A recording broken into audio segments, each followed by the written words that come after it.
Well, if you think it's a cold day in Norway today, you are absolutely right, because it is.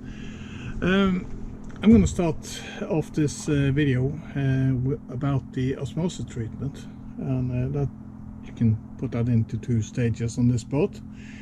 It's a decisive moment, one before and one after. So to start with, I just used a Dremel tool to grind out every blister, but there is, I guess, millions of blisters on this boat. So I quickly realized that I was not going to cut it. It was taking too long. So when I grinded out the blisters, it looked like this. And that's all good. I can show you on the other side here.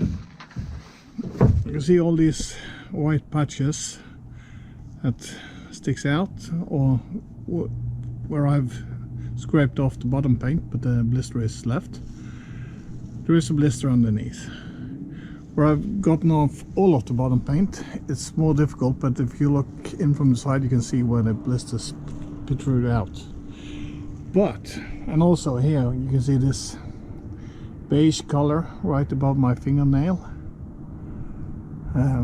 That is a blister that has popped, and you can see some blisters has. And then from time to time you can see blisters being connected by this lines like this. That is actually a fiberglass strand.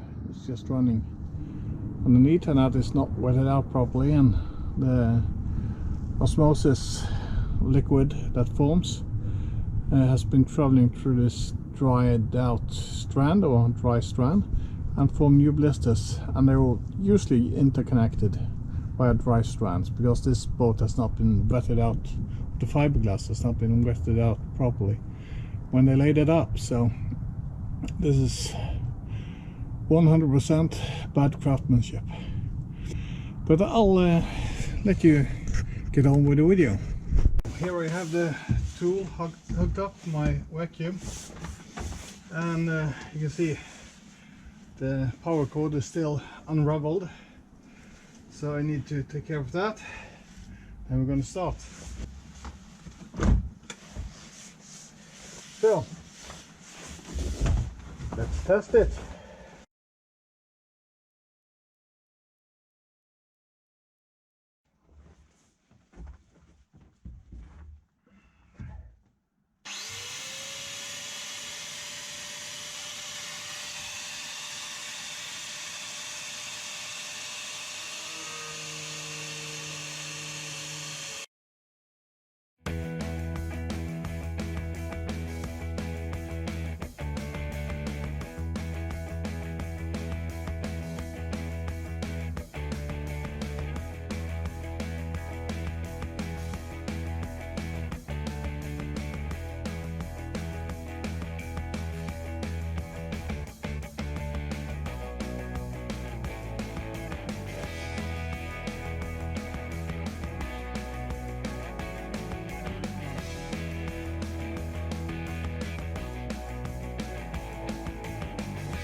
first impression, it's really good. I need, of course, to have a bit more experience, and now there is a dinghy underneath here. I'm gonna have to move that because I can see that when I'm getting down underneath, it would be a good thing if I didn't have this obstruction. So I'm gonna move that, and yeah, on this side of the hull, see, I'm removing more material than I was expecting. It says 1.6 millimeters, but this seems a bit more. So I put the absolute maximum cutting depth because I need to remove about 3 millimeters of laminate. And I can see that it looks like I'm removing, yeah, 2.5 millimeters. But I don't know, it could be that the surface tricks the eye a bit, so I'm not so sure. I'm going to measure that a bit, but yeah, so far I'm really excited. This really removes material fast. And of course I'm missing spots here, but that's just, I'm not used to using this tool yet. So that is something that we are gonna have to work on. But give me a few hours and I believe most of the job is gonna be done, and then I can just set both of the cheeks at 0 depth and take off all of the ridges so I get an even surface.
Here you can see this is osmosis. You can see the fluid is coming out. It's brownish and it smells like vinegar or styrene, or it really stinks.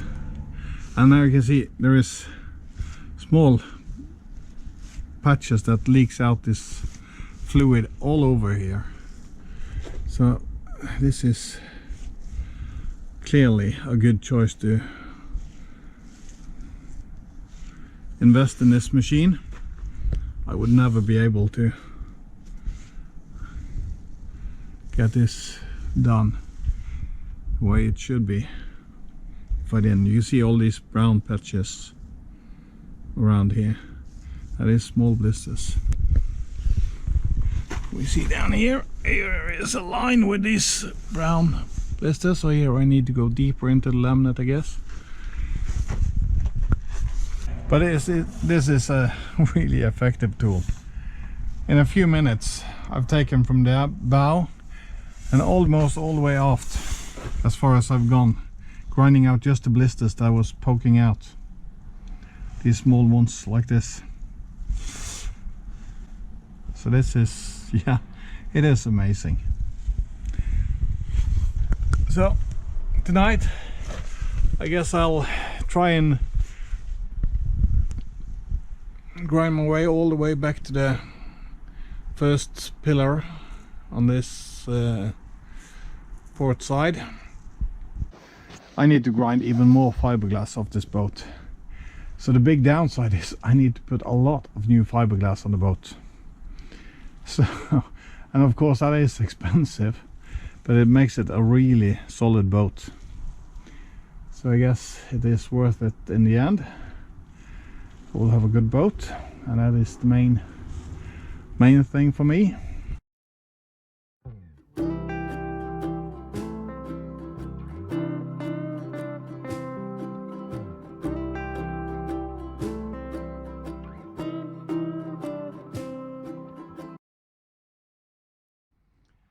So there is a steep learning curve on this machine. You see in the beginning here, did a lot of mistakes. First few 10 minutes maybe, and as we progress this, the result is getting better and better, and by now I'd say this is rather good. So yeah, these ridges that I've missed, it's quite easy. Just set the plane to 0 and just put one cheek on each side and just plane it away. But I am amazed about the amount of osmosis that is actually on the boat. So this is seeping out all over now. Small puddles of this vinegar-like goo. So yeah, I'm actually quite glad I decided to do this. So yeah, that is it for tonight. Next time I need to lower this pillar and put up a prop under the rub rail of the boat up here, and then you can lower the strut and work past it and put the strut back up. So this is gonna go quite a bit faster. So now I'm gonna vacuum up all of the dust that's fell down on the dinghy. And also I can see that every time I pass this, I get better at it. So I don't make this kind of mess, because that is at the end of the stroke, when I tilt the machine away from the hull, it throws off quite a bit of chips. And I'm getting better at just stopping at the same angle that I'm planing at, and just taking it back a few millimeters before I drop it down, and then this doesn't happen. And you can see the line where I stop, that has gotten a lot better on. You can see in the forward part of the boat that was more difficult, but that could also be because the hull is much rounded back here. But yeah, I think that is mostly the skill level is is steeply climbing. Yeah, really impressed. This is a good tool. It was $1,600 for me in Norway to buy this, and perhaps there is some more VIT on top of that. I don't know if there's a new system now in Norway that the online stores is putting the Norwegian VIT into the price of the part, so that could be covered. I don't know, but usually when you order something from overseas, before you get the package delivered, you have to pay the toll to get it into the country, and that didn't happen. So I suppose $1,600 was the total for this tool. Otherwise, I guess I'll get a bill in the mail from the government saying I need to pay some more, but that's that's all good. I hope I don't have to, but that's the way life is. So yeah, pretty pleased. A good tool, made in the US. How about that? To fix a poor boat built in Norway. Ah, that doesn't sound good, does it?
So it's about 4:45 in the evening or afternoon.